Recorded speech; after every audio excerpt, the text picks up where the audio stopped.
Hi guys! Welcome to Creative Icebreakers. My name is Andrea, and this is Jen on the other side. This is Hey.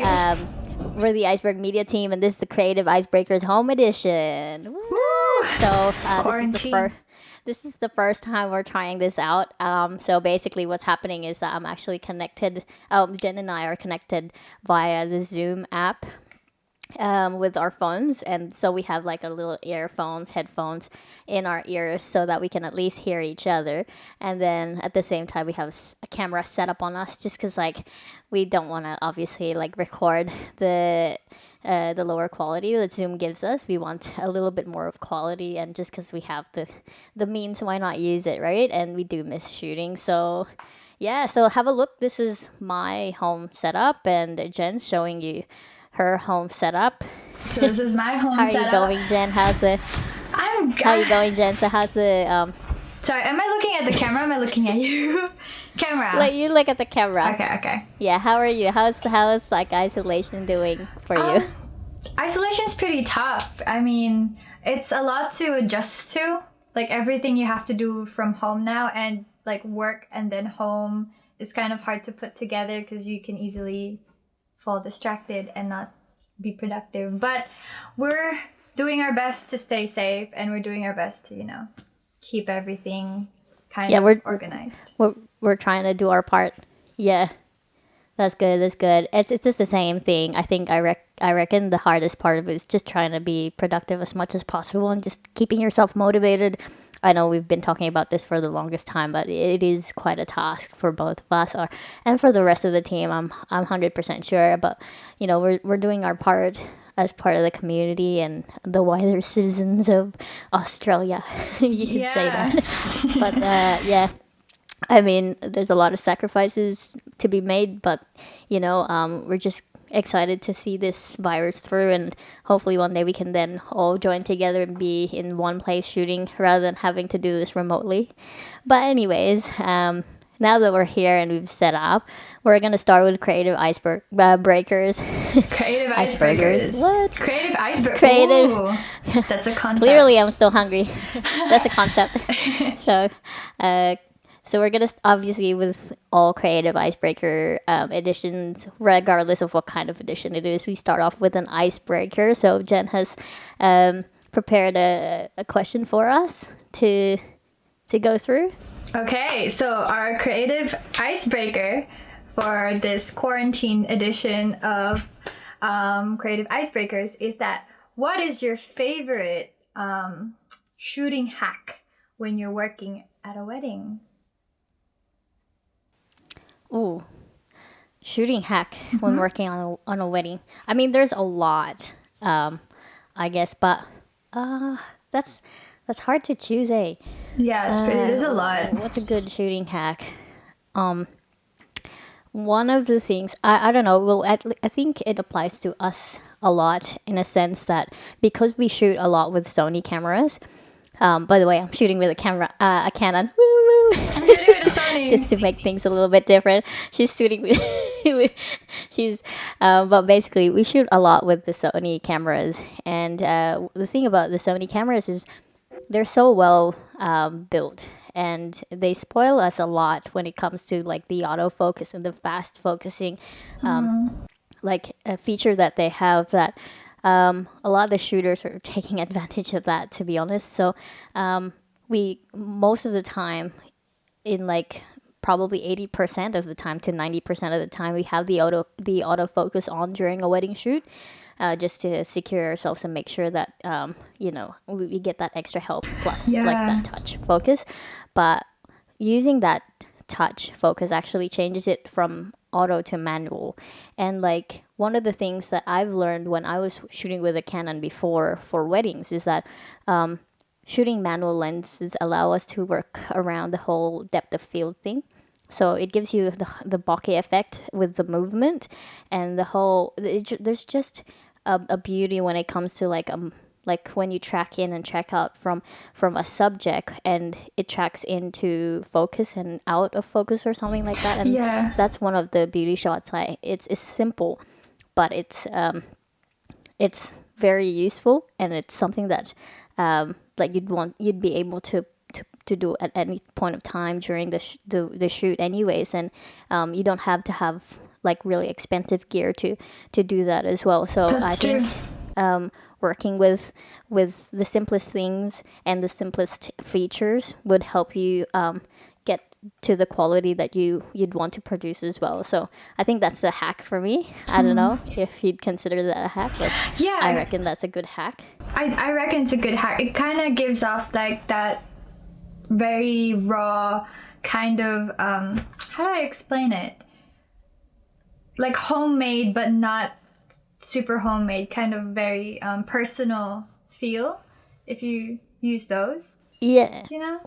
Well, for me, that one just gives off a more. To be honest, it's more of like the opposite. I reckon. Really? It gives us a little bit more of Professional. a more finesse, like a beauty shot to it, rather than a more raw shot to it. Just because of like that play of depth of field, putting that aperture really like to the widest, so that way it's gonna be like shallow depth of field is gonna the play a huge part with it, and so yeah, Yeah. I reckon it'll give a bit more sort of an edge of beauty shot for it rather than Yeah. a more raw look for it. I think it's quite helpful.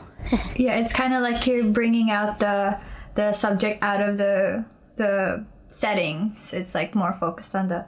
Yeah, I can imagine Yeah. that. That's really my hack. I haven't really. I thought of the question, but I haven't thought of an answer to it. The answer.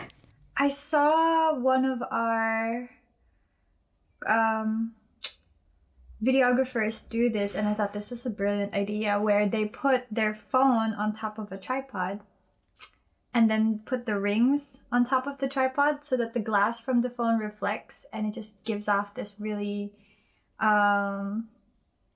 like highly production looking kind of Like very luxurious feel. yeah, and like you can spray water over it so Yeah. you get the reflections from the droplets. I don't know, we could put like a little video of what it looks like here, and we have a lot of behind the scenes photos of this too, so I don't know if you could just put it there, but like yeah, but yeah, I Yeah. think that's one of my favorite, because I just thought like it's so simple, and it's stuff that you already have with you when you're working, like a tripod, your phone, and obviously the rings that you're gonna use for the wedding.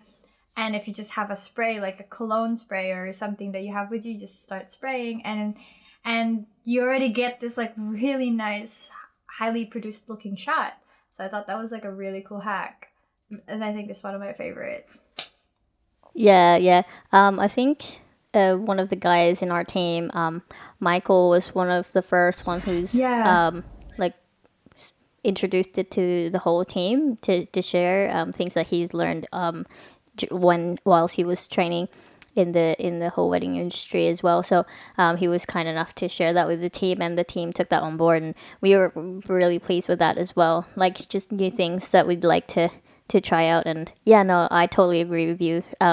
That's a really really cool like hack to share, because not many people would think about that. And a phone is like something that everybody has, and generally most phones now have like a massive screen.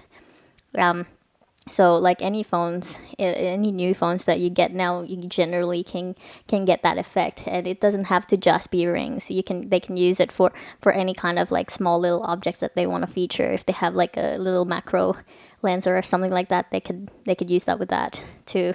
And if they have like a little flashlight, that will work well. But yeah, no, good tip, good tip. Yeah, true, with the flashlight. Yeah, I forgot about that, but you can use that. Definitely use that. I've seen one of our photographer Z use the flashlight a lot and just produce the most beautiful shots.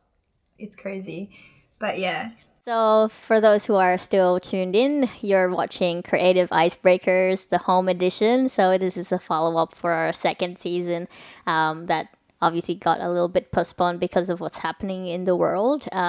So, we're doing our part in staying home, and we're doing what we can to still be able to like do this podcast. So, this episode's topic is called To Direct or Not to Direct.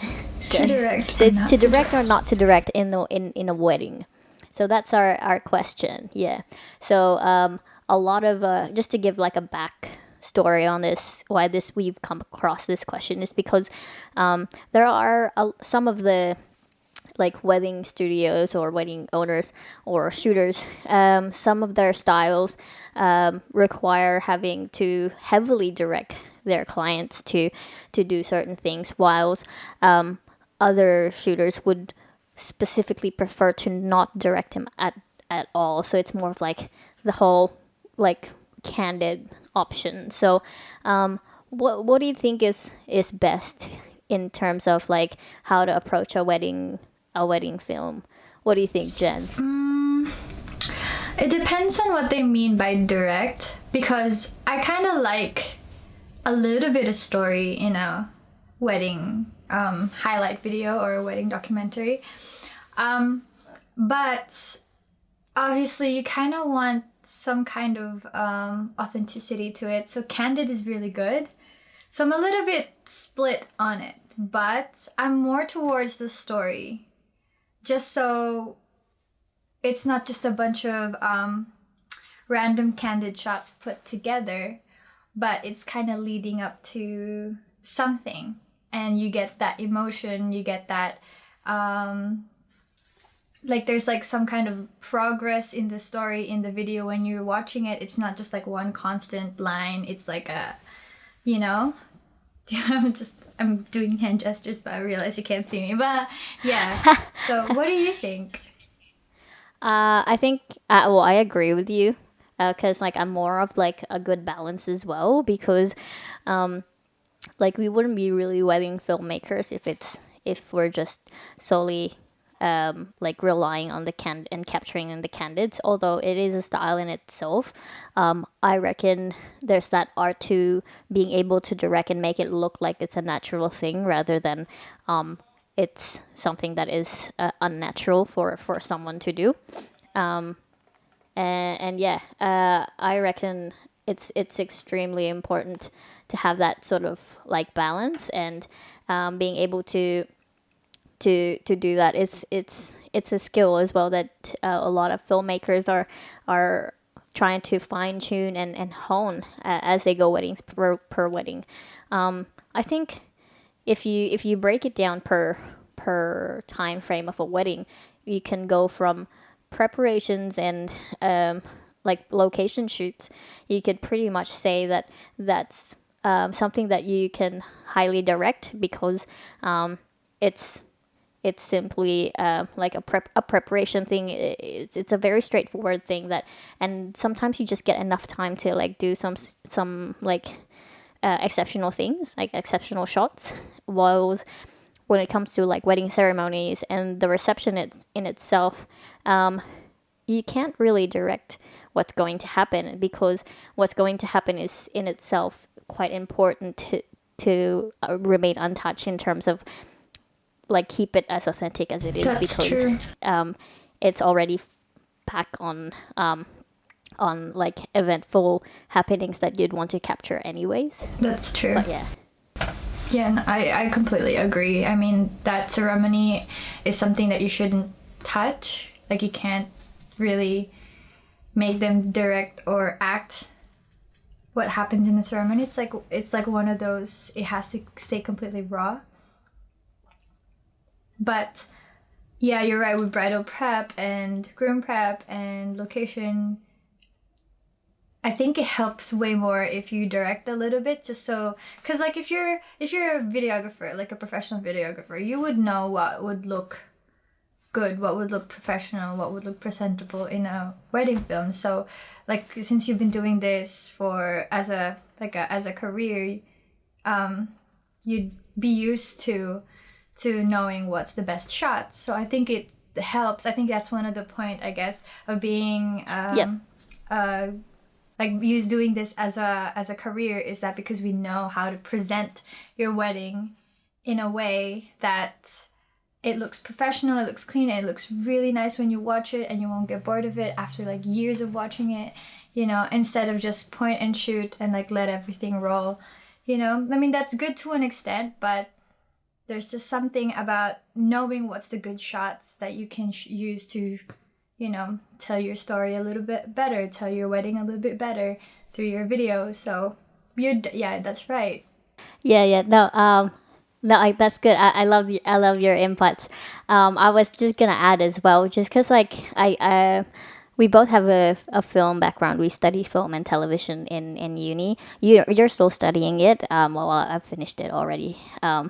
So but like one of the things obviously is like we have this role called director. So in film, we have a director, and like in weddings, you kind of sort of have a director as well, even though it's more of like a documentary.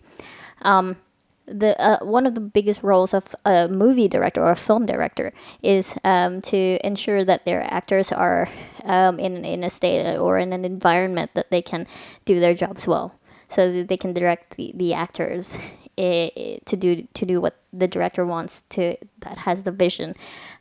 Basically, it's kind of like the same thing That's with when it true. comes to the directors of the wedding shoot, because technically your bride and groom are your main your leads in that story in a sense, and being able to provide them an environment where they'll feel comfortable, it'll definitely show with the shots as well, and that goes into the skill of the wedding like the wedding director as well.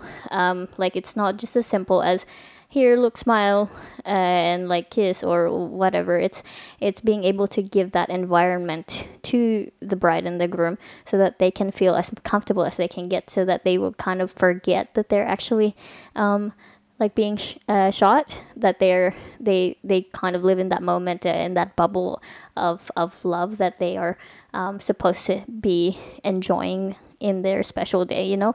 And that in itself is one massive task for the wedding director, and in its in a wedding shoot. So there's a lot of like pressure that goes into the directorial role in a wedding shoot as well.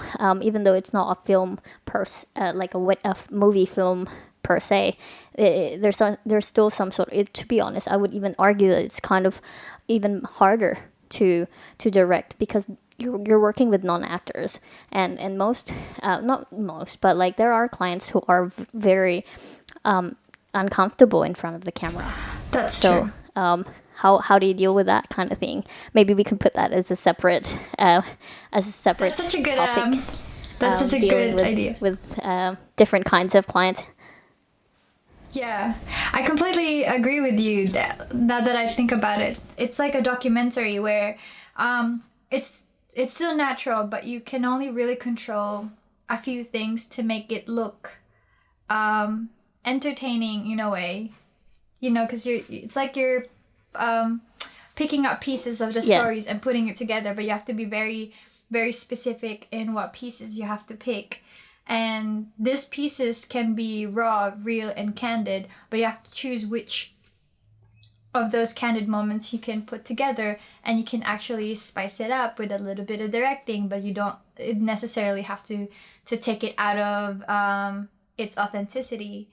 You know, it just it's that's what we do as a videographer, wedding videographer, and then that's our career, is that we're there to kind of not change the story, but like just enhance it a little bit so that it would become timeless for them to watch throughout their years. And yeah, I completely agree. I yeah. never thought of it. Like actually it is a Yeah, I like that. documentary. I like your take on that, and I love the fact that you've stressed on creating like telling the story creatively to make it timeless. That's very important. That's one of the things that we, as a team in the Iceberg Media team, try to strive for. You know, we want a long lasting, memorable, and creative memory that people can go back into, and you know, if we're not striving for something creative or innovative or anything like that, then what's the point of us having to be there? They could just literally like shoot complete raw and everything like that. So yeah, and then that's that art, I guess, the wedding art, that not many people understand. But I guess I hope like other people now like have, maybe for those who are tuned in, can kind of like now briefly at least at some point understand why we do what we do and how we do what we do, and like the whole complexity of it and the whole pressure of it. Yeah. Yeah, like exactly. I completely agree. Cool. Do you have anything else to add? To summarize the whole topic today, I think at the end of it, we can kind of feel what needs to be directed and not directed, but ultimately I think what really what can't find the words right, what would really come out of the product of your, like, the wedding video is that how well you can communicate the emotion of the whole event, the whole wedding, directed or not directed. If you can kind of reflect what the couple's feeling that day to the video, then I think that's all you really need to focus on. And for that to happen, you also need to be very kind of human, like have a feel on what's happening at the very, like, at the celebration, and just have fun. You don't have to stress too much to if you need to direct or not to direct. You just feel it. And eventually, the more you do this, practice makes perfect. So the more you do this, the more you can kind of have a sense of what you need to do next, what if you need to, like, direct them or not direct them, if you need to just let what's happening happen and record it. I think that's ultimately the my answer, whether you need to direct or not direct. I think it just depends on what it feels like. So that's my parting message. No, that's good. That was an excellent summary for our viewers. Thanks, Jen. But anyways, like, I'm not gonna top that anymore. I reckon she's summarized it really well. But now, just to end it, for the two of us as a team, thank you guys again for staying with us, and we hope that you enjoyed this little segment, this home edition, quarantine edition setup that we have for the Creative Icebreakers, and we look forward to being able to discuss more topics. Again, thank you so much, and we hope you guys stay safe out there, and but yeah, like, if you have any other suggestions, things that you want to discuss, don't hesitate to let us know. And if you guys like this video, please like and follow or whatever. We'd love to be able to feel your support because we definitely need it. So thanks, guys. This is again the iceberg media team saying goodbye. Bye. Bye.